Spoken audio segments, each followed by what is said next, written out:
Flavours of India.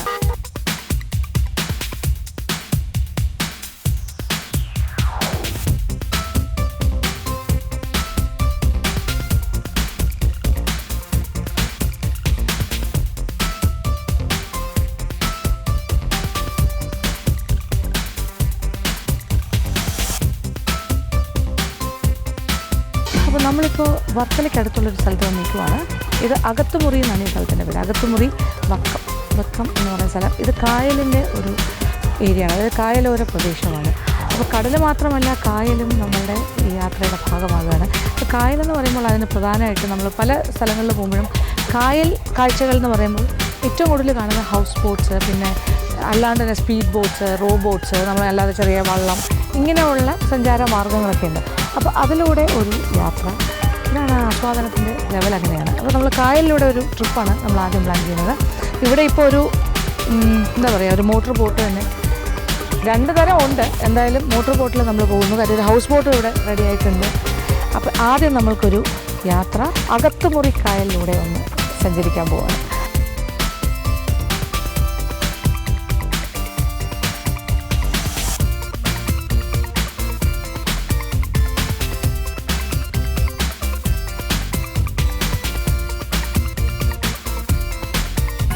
പലതരം കായലിലൂടെ നമ്മൾ സഞ്ചരിച്ച് കഴിഞ്ഞു. അപ്പോൾ ഇതൊരു വ്യത്യസ്തമായൊരു അനുഭവമായിരിക്കും.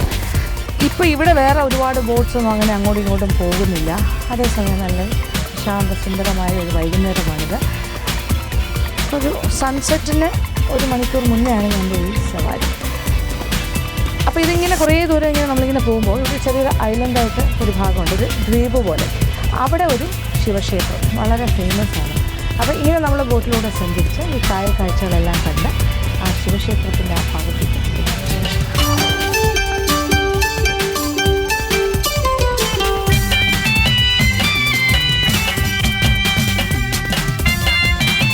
അപ്പോൾ നമ്മളിപ്പോൾ ഈ ബോട്ട് സവാരി എന്ന് പറയുന്നത് നമ്മൾ തുടങ്ങിക്കഴിഞ്ഞു. ഇനി നമ്മൾ ആ ദ്വീപിൻ്റെ ആ ഭാഗത്തേക്കാണ് പോകുന്നത്. ആ ഒരു ചെറിയൊരു ഐലൻഡ് പൊൻതുരുത്ത് എന്നാണ് പറയുന്നത്, പൊൻതുരുത്തിലെ ശിവക്ഷേത്രം. അപ്പോൾ ഇവിടെ ഇപ്പോൾ ധാരാളമായിട്ട് ഫോറിൻ ടൂറിസ്റ്റുകളൊക്കെ വരുന്ന ഒരു ഏരിയയാണ് ഈ കായൽ പ്രദേശം. അപ്പോൾ ഈ വരുന്ന ഫോറിനേഴ്സിനെല്ലാം തന്നെ ഇതുപോലെ ബോട്ടിൽ ഇങ്ങനെ കൊണ്ടുപോയി ഈ ക്ഷേത്രത്തിൻ്റെ ആ ഭാഗത്ത് ആ ഒരു ഐലൻഡിൽ പോയി പൊൻതുരുത്ത് എന്ന് പറയുന്ന ആ സ്ഥലത്തേക്ക് കൊണ്ടുപോകും. അവിടെ അവരുടെ ആവശ്യങ്ങൾക്ക് അവർക്കൊന്ന് റെസ്റ്റ് ചെയ്യാനായിട്ടൊക്കെ ചില സംവിധാനങ്ങളൊക്കെ ചെയ്തിട്ടുണ്ട്. എന്തായാലും ക്ഷേത്രം വളരെ ഫേമസ് ആണ്.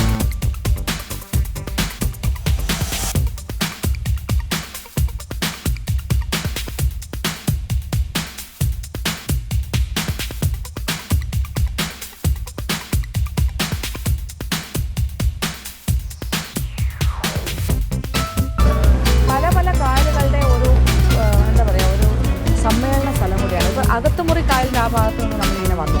ഈ ഭാഗത്തു നിന്ന് വെണ്ണിയോട് കായൽ ഭാഗം, ഇതെല്ലാം ഇവിടെ വന്ന് സമ്മേളിക്കുന്നുണ്ട്. ശരിക്കും പറഞ്ഞാൽ എല്ലാം കൂടെ ഒന്ന് ഇങ്ങനെ കൂടി കിടക്കുന്നൊരു പ്രദേശം കൂടിയാണ്. ഇതെല്ലാം പല പല പല കായലുകൾ.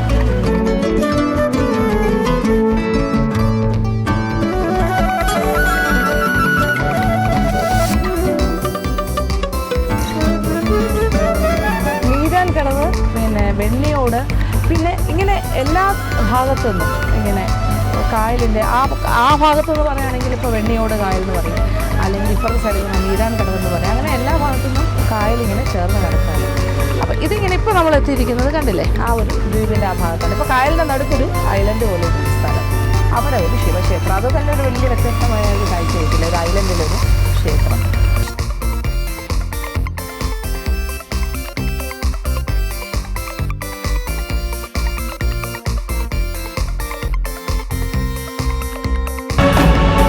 നമ്മൾ പൊൻതുരുത്തിനെ ചുറ്റി ഒരു വലം വെച്ച് പോവുകയാണ്. ശരിക്കും പറഞ്ഞാൽ പ്രദക്ഷിണം വെക്കുന്ന പോലെ തന്നെയാണ് ക്ഷേത്രത്തിന്. അപ്പോൾ ഇപ്പോൾ ഇവിടെ നമ്മൾ ഐലൻഡിൻ്റെ അടുത്തെത്തി. പക്ഷേ അതിനെ നമ്മളിങ്ങനെ ഒന്ന് റൗണ്ട് ചെയ്തിട്ട് അതിൻ്റെ ഫ്രണ്ട് പോർഷനിലെത്തും. അപ്പോൾ ഇവിടുത്തെ ആൾക്കാരെന്ന് പറഞ്ഞാൽ ഇവിടെ ക്ഷേത്രം ഉണ്ടല്ലോ, അപ്പോൾ എന്തായാലും ഈ തുരുത്തിലേക്ക് അല്ലെങ്കിൽ ഈ ദ്വീപിലേക്ക് പൊൻതുരുത്തിലേക്ക് ആൾക്കാർ വരും, നാട്ടുകാർ. അപ്പോൾ അതിന് വേണ്ടിയിട്ട് കടത്തുണ്ട്. നമ്മളിപ്പോൾ കയറിയ ഭാഗത്തു നിന്ന് തന്നെ രാവിലെ വൈകുന്നേരവും വള്ളത്തിൻ്റെ സർവീസുണ്ട്. പിന്നെ ഇപ്പുറത്തെ സൈഡിലും ഒരു വള്ളത്തിൻ്റെ സർവീസുണ്ട്. ആ വള്ളത്തിൽ കയറിയാണ് ഇവിടുത്തെ നാട്ടുകാരൊക്കെ ഇവിടെ വന്നിട്ട് പ്രാർത്ഥിച്ചു പോകുന്നത്. പൊൻതുരുത്തിനെ നമ്മളിങ്ങനെ വലം വെച്ചുകൊണ്ടിരിക്കുകയാണ്.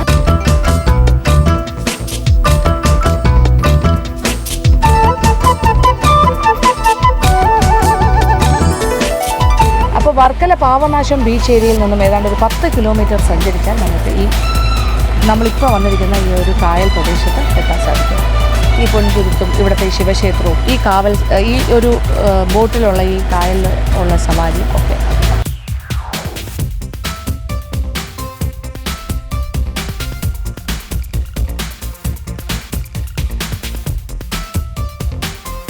പൊൻതുരുത്ത് ശിവപാർവതി വിഷ്ണു ക്ഷേത്രം. അപ്പോൾ 3 പ്രതിഷ്ഠകളുണ്ട്. ശിവനും പാർവതിയും വിഷ്ണുവും ഒക്കെ ഉണ്ട് ഇവിടെ പൊൻതുരുത്ത്. അപ്പോൾ ഇവിടെ വന്നിട്ട് അകത്തുമുറി എന്ന് പറയുന്ന സ്ഥലം, വർക്കലയിൽ നിന്ന് 10 കിലോമീറ്റർ, അകത്തുമുറി കായൽ, ഇതാണ് എക്സാക്റ്റ് പ്ലേസ്. ഇവിടെ ഇങ്ങനെ ഒരുപാട് റിസോർട്ടുകളുണ്ട്. ഇത് കായലോരം എന്ന് പറയുന്ന ഒരു റിസോർട്ടിൻ്റെ ആ ഭാഗത്താണ് നമ്മൾ എത്തിയത്. അവിടെ നിന്നാണ് നമ്മളിപ്പോൾ ആ ഭാഗത്തുള്ള കടവിൽ നിന്നും ഒരു മോട്ടോർ ബോട്ടിൽ നമ്മൾ സഞ്ചരിക്കുന്നു. പക്ഷേ അവിടുത്തെ കടത്തിൽ നിന്നും വള്ളത്തേലും നമുക്ക് ഇതുവഴിയെല്ലാം സഞ്ചരിക്കാൻ സാധിക്കും. നല്ല രസമില്ലേ, കണ്ടില്ലേ ഇങ്ങനെ കായലിൽ നമ്മളിങ്ങനെ ഒരു ഐലൻഡിനെ ഇങ്ങനെ ചുറ്റി പോകണം. ഇത് ശരിക്കും നടുക്കായിട്ടാണ് ഈ ഒരു ദ്വീപ് കാണുന്നത്, ഈ പൊൻതുരുത്ത്.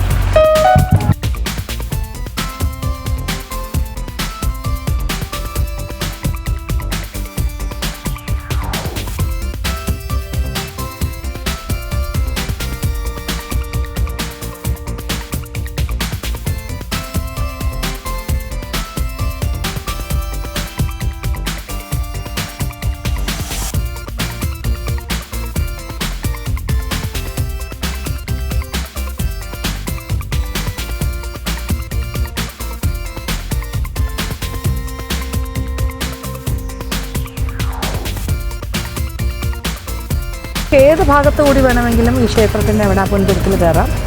ഇപ്പോൾ ഇവിടെ വള്ളം കിടക്കുന്നുണ്ടല്ലേ, അപ്പോൾ ഇവിടെ കൂടി വേണമെങ്കിൽ കയറാം.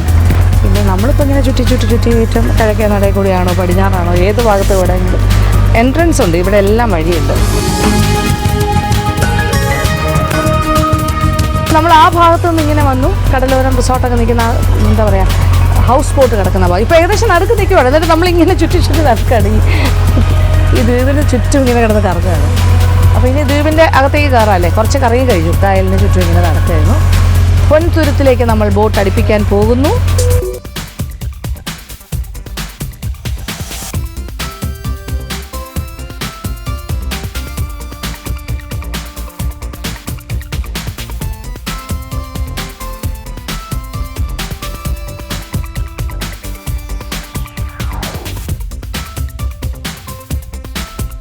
ചെറിയൊരു കട വെച്ചിരിക്കുകയാണ്. ഇത് പൊൻതുരുത്തിലേക്കുള്ള എൻട്രി പോയിൻ്റാണ്. ഇതൊരു പ്രൈവറ്റ് പ്രോപ്പർട്ടിയാണ്. അതുകൊണ്ട് തന്നെ ഇതൊരു കുടുംബത്തിൻ്റെ ഒരു ക്ഷേത്രവുമാണ്, അവരുടെ വകയാണ് ഈ ക്ഷേത്രം.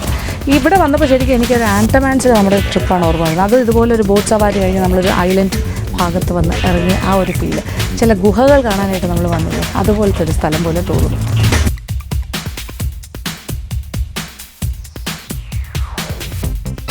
അങ്ങനെ നമ്മൾ കായലിൻ്റെ നടുക്കുള്ള ദ്വീപിലേക്ക് കയറി കഴിഞ്ഞു. ഇവിടെ നിന്ന് നോക്കുമ്പോൾ കാണാമല്ലോ, ആ ഭാഗത്തു നിന്നാണ് നമ്മൾ ബോട്ട് സവാരി തുടങ്ങിയത്. അവിടെ നിന്നിങ്ങനെ യാത്ര ചെയ്ത് ഇവിടെ ഇതിപ്പോൾ കായലിൻ്റെ നടുക്കാണ്. കായലിൻ്റെ ഒരറ്റത്തുനിന്ന് മറ്റേ അറ്റത്ത് എത്തിയിട്ടില്ല, സെൻറ്റർ പോയിൻറ്റ്. അപ്പോൾ ഇവിടെ ഇങ്ങനെ വന്നു കഴിയുമ്പോൾ തന്നെ കാണാൻ ഒരു ഏറുമാടം മാതിരിയൊക്കെ ഉണ്ടാക്കി വെച്ചിട്ടുണ്ട്. ഇത് ഫോറിനേഴ്സിന് വേണ്ടിയിട്ടാണ്. അവർ വന്നു കഴിഞ്ഞാൽ അവർക്ക് ഇരിക്കാനായിട്ടെല്ലാം ഉള്ള സൗകര്യം ചെയ്തു കൊടുക്കുക. പക്ഷേ ഈ വർക്കല സൈഡിലായതുകൊണ്ട് അവിടുത്തെ ബീച്ചും കാര്യങ്ങളും ധാരാളം ഫോറിൻ ടൂറിസ്റ്റുകൾ വരുന്നൊരു ഏരിയയാണ്. അപ്പോൾ അത് കഴിഞ്ഞിട്ട് ഇപ്പോൾ അവർക്കൊരു കായൽ എക്സ്പീരിയൻസ് വേണമെന്ന് തോന്നുകയാണെങ്കിൽ കടലിൻ്റെ ആ ഭാഗത്ത് നിന്ന് ഒരു 10 കിലോമീറ്റർ സഞ്ചരിച്ചാൽ മതിയല്ലോ ഈ ഭാഗത്ത് എത്താനായിട്ട്. അകത്തുമുറി കായൽ പ്രദേശം. ഇനി നമുക്കകത്തേക്ക് പോകാം, ക്ഷേത്രത്തിൻ്റെ ഭാഗത്തേക്ക്.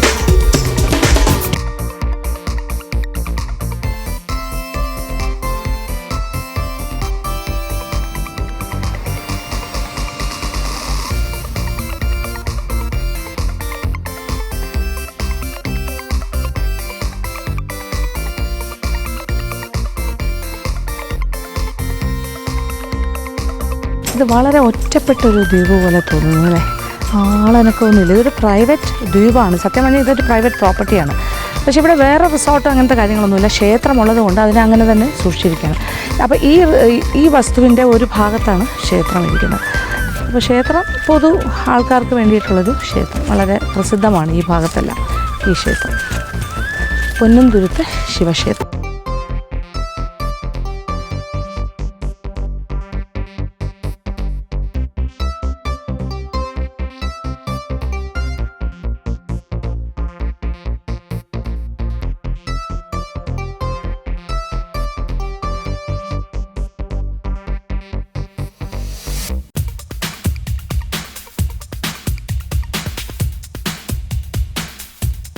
നമ്മളിപ്പോൾ ക്ഷേത്രത്തിൻ്റെ അടുത്തെത്താറായി. പക്ഷേ തൊട്ടടുത്ത് എത്താറാകുമ്പോൾ കണ്ടില്ലേ, കുറേ ചെടികളിങ്ങനെ വള്ളിപ്പടർപ്പുകളായി ഇങ്ങനെ ഏതാണ്ട് ഒരു കാവിൻ്റെ ഉള്ളിലേക്കൊക്കെ കയറുന്നൊരു ഫീലാണ് കിട്ടുന്നത്.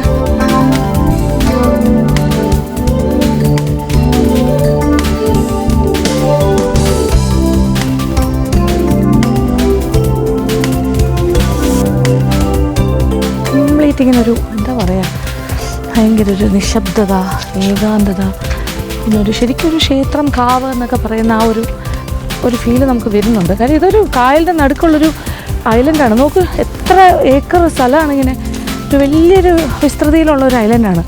അപ്പോൾ ഇത് ചെറിയൊരു സ്ഥലമല്ല, നമ്മൾ പ്രതീക്ഷിക്കുന്നതിനെക്കാട്ടിലും വലിയൊരു ഐലൻഡാണിത്, ഈ ദ്വീപ്.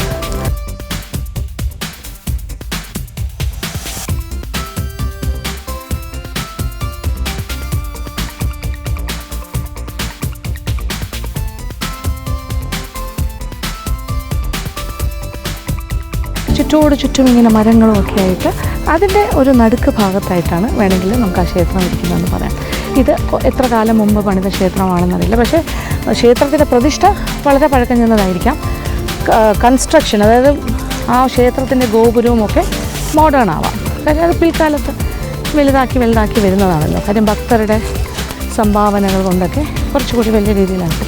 പക്ഷേ ഇവിടുത്തെ ആ ഒരു ശക്തി എന്ന് പറയുന്ന ദ്വീപിലൊരു ക്ഷേത്രം ഉണ്ടാകുന്നു, അല്ലെങ്കിൽ ഒരു പ്രതിഷ്ഠ ഉണ്ടാകുന്നു, അതിൽ ആൾക്കാർ, വിശ്വാസികൾ വരുന്നു, പൂജ ചെയ്യുന്നു, അങ്ങനെ.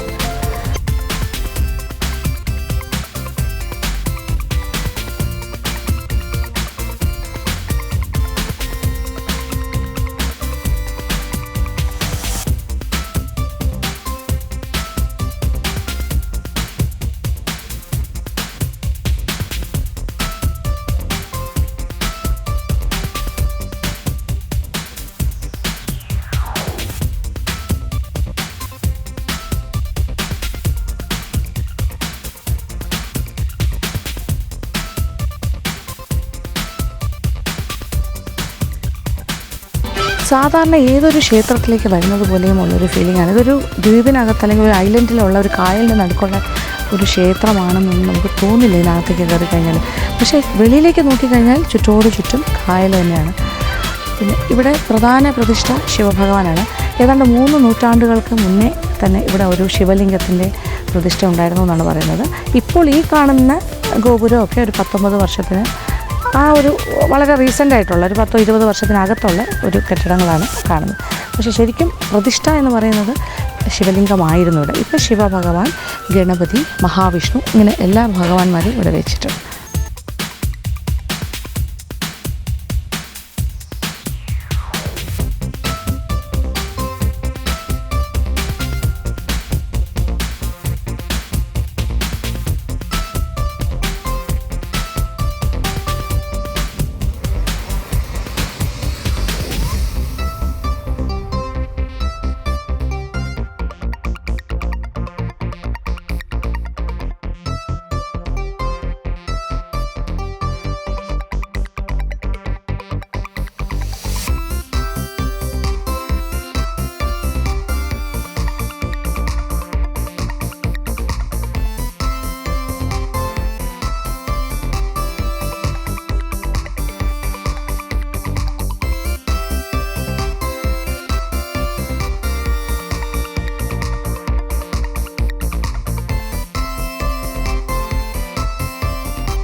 ഈ ക്ഷേത്രത്തിൻ്റെ പഴക്കം പറയുകയാണെങ്കിൽ ഈ 3 കോവിൽ ഇപ്പോൾ 10-17 വർഷത്തിന് ആ ഒരു പീരീഡിലുണ്ടാക്കി. പക്ഷേ ഞാൻ നടന്നു വന്ന ആ ഒരു ഭാഗം അവിടെയായിരുന്നു യഥാർത്ഥത്തിൽ പ്രതിഷ്ഠ ഉണ്ടായിരുന്നതെന്നാണ് പറയുന്നത്. അതൊരു 3 നൂറ്റാണ്ടുകൾക്ക് മുന്നേ തന്നെ ഇവിടെ ഉണ്ടായിരുന്നു. ഇപ്പോൾ ഇവിടെ ജീവിച്ചിരിക്കുന്നവർക്ക് പോലും അറിയില്ല ഇത് എത്ര വർഷം പഴക്കം. അവരുടെ 2-3 തലമുറകൾക്ക് മുന്നേ ഈ ക്ഷേത്രം ഇവിടെ ഉണ്ടായി.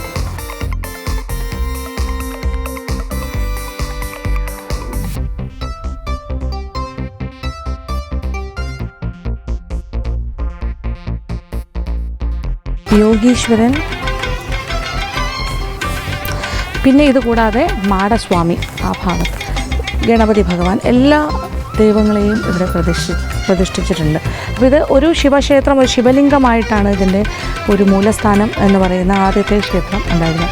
ഇപ്പോൾ എല്ലാ സാധാരണ നമ്മുടെ ഒരു ക്ഷേത്രാങ്കണത്തിൽ കാണുന്ന മറ്റ് ഉപദൈവങ്ങളും ഒക്കെ ആയിട്ടൊരു കംപ്ലീറ്റ് ഒരു നല്ലൊരു ക്ഷേത്രത്തിൻ്റെ ഈ ഐലൻഡ് എന്ന് പറയുന്നത് തന്നെ ഈ പൊന്നന്തുരുത്തൊരു ഈ ശിവക്ഷേത്രം കൊണ്ട് തന്നെ ഇപ്പോൾ വളരെ പ്രസിദ്ധമാണ്.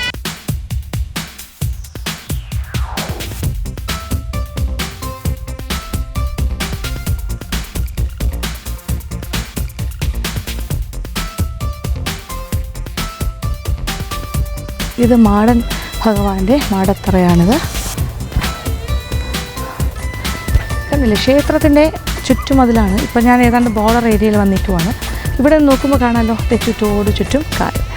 അപ്പോൾ ഇതൊരു ഐലൻഡാണെന്ന് മനസ്സിലാക്കണം എന്നുണ്ടെങ്കിൽ നമ്മൾ ഈ ക്ഷേത്രത്തിൽ വന്ന് ക്ഷേത്രത്തിന് ചുറ്റും വലം വയ്ക്കുമ്പോൾ തന്നെ ചുറ്റും നമുക്കിങ്ങനെ കായൽ കണ്ടുകൊണ്ട് തന്നെ ക്ഷേത്രത്തിൽ ഭഗവാനെ പ്രാർത്ഥിക്കാൻ സാധിക്കും.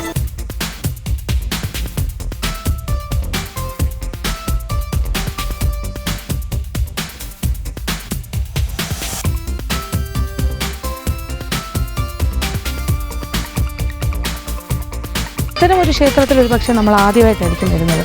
കാര്യം ഇങ്ങനെ ചുറ്റോട് ചുറ്റും ഇങ്ങനെ വെള്ളം കൊണ്ട് ചുറ്റപ്പെട്ട് കിടക്കുന്ന ഒരു ക്ഷേത്രാങ്കണം ഭയങ്കര ഒരു വ്യത്യസ്തമായ അനുഭവമല്ലേ ഇത്. ഒരു ഐലൻഡ്, പൊന്നന്തുരുത്ത്, അതിൻ്റെ ഉള്ളിലൊരു വളരെ പഴക്കം ചെന്ന ഒരു ശിവക്ഷേത്രം ഒക്കെ.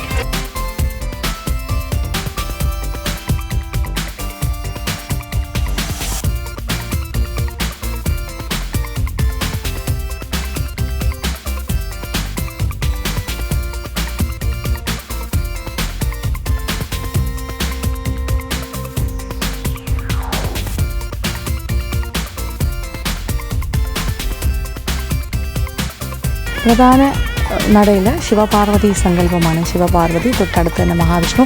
പിന്നെ സാധാരണ ഒരു ശിവക്ഷേത്രത്തിലെ പോലെ തന്നെ നന്ദിയുണ്ട്, ബലിപീഠമുണ്ട്, ദ്വാരപാലകരുണ്ട്. ക്ഷേത്രത്തിൻ്റെ രണ്ട് സൈഡിലും എപ്പോഴും ദ്വാരപാലകരുണ്ടാവുമല്ലോ. ദ്വാരപാലകർ ഈ നമ്മളുടെ ശ്രീകോവിലിനെ കാത്തു സൂക്ഷിക്കുന്നത്. പിന്നെ ഇവിടെ ഇങ്ങനൊരു ഐലൻഡ് ക്ഷേത്രമായതുകൊണ്ട്, ഒരു ദ്വീപിനകത്തുള്ള ഒരു വളരെ പഴക്കം ചെന്നൊരു പുരാതന ക്ഷേത്രമായതുകൊണ്ട്, പ്രതിഷ്ഠ ആയതുകൊണ്ട് സ്വാഭാവികമായി നമ്മൾ പ്രതീക്ഷിക്കുന്ന ഒരു കാവുണ്ടാകുന്നതാണ്. ഇവിടെയും ഒരു കാവുണ്ട്. അപ്പോൾ നാഗരുടെ പ്രതിഷ്ഠയുമുണ്ട്. അപ്പോൾ കാവിൻ്റെ ഭാഗത്തേക്ക് പോകും. പിന്നെ പൊന്നന്തുരുത്തിലെ 3 മഹാക്ഷേത്രങ്ങളും നമ്മൾ കണ്ടു. അവിടുത്തെ ഭഗവാന്മാരെ പ്രാർത്ഥിച്ചു കഴിഞ്ഞു. ഇനി നമ്മൾ അവിടുന്ന് താഴേക്ക് ഇങ്ങനെ നടന്നു വന്നാൽ നാഗരാജാവിൻ്റെ പ്രതിഷ്ഠയുള്ള കാവിൻ്റെ ഭാഗമാണ്. ആ ഭാഗത്തേക്കാണ് ഞാനിപ്പോൾ നടക്കുന്നത്.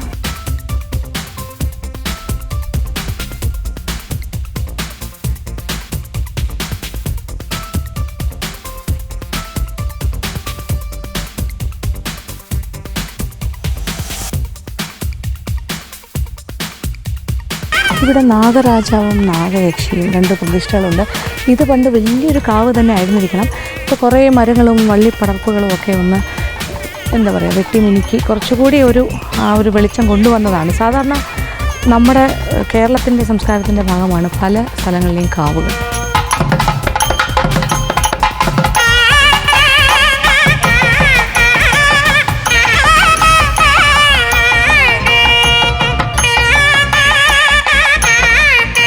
കാവെന്ന് പറയുമ്പോൾ ഒരു പണ്ടത്തെ കാലം തൊട്ട് ഇപ്പം നമ്മളുടെ ഈ ഗ്രാമീണമായ അന്തരീക്ഷത്തിൽ ജീവിക്കുന്ന, അല്ലെങ്കിൽ പണ്ടൊക്കെ ഗ്രാമങ്ങളിലാണല്ലോ നമ്മളുടെ എല്ലാം ഒരു വീട് അല്ലെങ്കിൽ കുടുംബം എന്നൊക്കെ പറയുന്നത് പണ്ട് തൊട്ട്. ഇപ്പം നാഗരിക സംസ്കാരമൊക്കെ വരുന്നതിന് മുമ്പ് അപ്പോൾ കാവെന്ന് പറയുന്നത് ഒരു പ്രധാനപ്പെട്ട ഒരു ഭാഗമാണ്. ഒരു കുടുംബത്തിൻ്റെ ഭാഗമായിട്ടൊരു കാവുണ്ടാകും. അപ്പോൾ അതുപോലെ തന്നെ ഇവിടെ ഒരു വലിയൊരു കാവുണ്ടായിരുന്നു.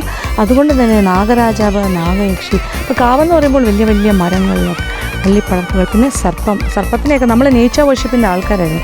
അപ്പോൾ സർപ്പം എന്നൊക്കെ പറയുന്നത് നമ്മൾ ശരിക്കും പറഞ്ഞാൽ ഇപ്പോൾ പക്ഷി മൃഗാദികളെയും ഇഴജന്തുക്കളെയും ഒക്കെ പ്രാർത്ഥിക്കുന്ന ഒരു സംസ്കാരം കേരളത്തിനുണ്ടായിരുന്നു എന്നുള്ളത് തന്നെയാണ്. അപ്പോൾ അത് ഭഗവാൻ എന്നുള്ള സങ്കല്പമാണ് സർപ്പം. അതുകൊണ്ട് തന്നെയാണ് കാവുകളിൽ വസിക്കുന്ന സർപ്പ ദൈവങ്ങളായി കണ്ട് പാല് കൊടുക്കുക. പാലും ഇതൊക്കെ കൊടുത്തിട്ടാണ് നമ്മൾ ഇങ്ങനെ പ്രാർത്ഥിച്ചിരുന്നത്. മഞ്ഞൾ, ഇങ്ങനത്തെ ഒരുപാട് കാര്യങ്ങൾ. അപ്പോൾ ഇതിപ്പോൾ വളരെ തെളിഞ്ഞ ഒരു കാവ് പ്രദേശമാണ്. കുറേ മാറ്റങ്ങൾ വന്നു. അപ്പോൾ ഇത് ധാരാളം ആൾക്കാർ സിറ്റിയിൽ നിന്നൊക്കെ വരുന്നുണ്ട് ഇവിടെ. ആ ഒരു രീതിയിലേക്ക് മാറിക്കഴിഞ്ഞു.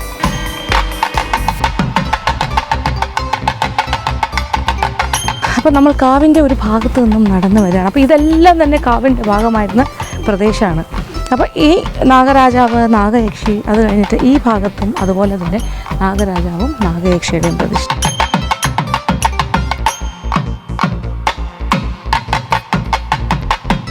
ഇവിടെ രണ്ട് ഭാഗത്തായിട്ടും നാഗരാജാവും നാഗയക്ഷിയും രണ്ട് പ്രതിഷ്ഠ കാണുന്നുണ്ട്. അപ്പോൾ അതെന്തുകൊണ്ടാണ് എന്നുള്ളൊരു അന്വേഷണത്തിന് കിട്ടിയ ഉത്തരം എന്താ വെച്ചാൽ, ഒന്ന് ശിവഭഗവാന്റെ സങ്കല്പവും ഒന്ന് മഹാവിഷ്ണുവിൻ്റെ സങ്കല്പവും എന്നാണ്. കാര്യം ഇപ്പോൾ ഇവിടെ മഹാവിഷ്ണു ക്ഷേത്രവും ഉണ്ട്. പിന്നെ ഇവിടെ ഈ ഭാഗത്തൊരു വലിയ ആലുണ്ടായിരുന്നു എന്നൊക്കെ പറയുന്നു, അതെല്ലാം നശിച്ചുപോയി. അപ്പോൾ കാവിൻ്റെ പല വലിയ മരങ്ങളും ഇപ്പോഴും ഇവിടെ ഇല്ല. പിന്നെ എല്ലാ ആയില്യത്തിനും ഇവിടെ നാഗരൂട്ടുണ്ട്. വളരെ വിശേഷപ്പെട്ട ദിവസങ്ങളാണ്. അപ്പോൾ ഒരുപാട് ആൾക്കാർ, ഭക്തജനങ്ങൾ ഇവിടെ വരുന്നു.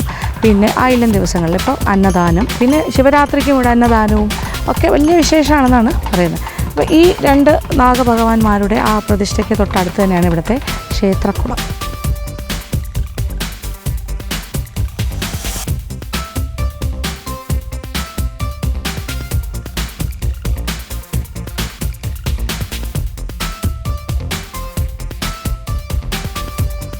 അങ്ങനെ നാഗരാജ ക്ഷേത്രത്തിൻ്റെ അടുത്ത് തന്നെ നാഗരാജാവ്, നാഗയക്ഷി അടുത്ത് തന്നെയാണ് ക്ഷേത്രക്കുളം. കണ്ടില്ലേ, അധികം ആഴമൊന്നുമില്ല ഈ കുളത്തിന്. വളരെ വൃത്തിയായിട്ട് സൂക്ഷിക്കുന്നു. കാര്യം ഇലകൾ, കരിയിലകൾ വീഴാതിരിക്കാൻ ഇങ്ങനെ കവർ ചെയ്തിട്ടിരിക്കുകയാണ്. പിന്നെ ഇപ്പോഴിങ്ങനെ ചുറ്റുമതിലൊക്കെ ആയിട്ട് സംരക്ഷിതമായിട്ടുണ്ട്. പക്ഷേ ഇത് പണ്ടത്തെ കാലത്ത് ഇതൊരു സാധാരണ ഒരു കുളമായിട്ട് ഉണ്ടായിരുന്നിരിക്കണം. കാര്യം എപ്പോഴും അങ്ങനെയാണല്ലോ, കാവുണ്ടെങ്കിൽ അതിനോടനുബന്ധിച്ചൊരു കുളവും ഉണ്ടാകും.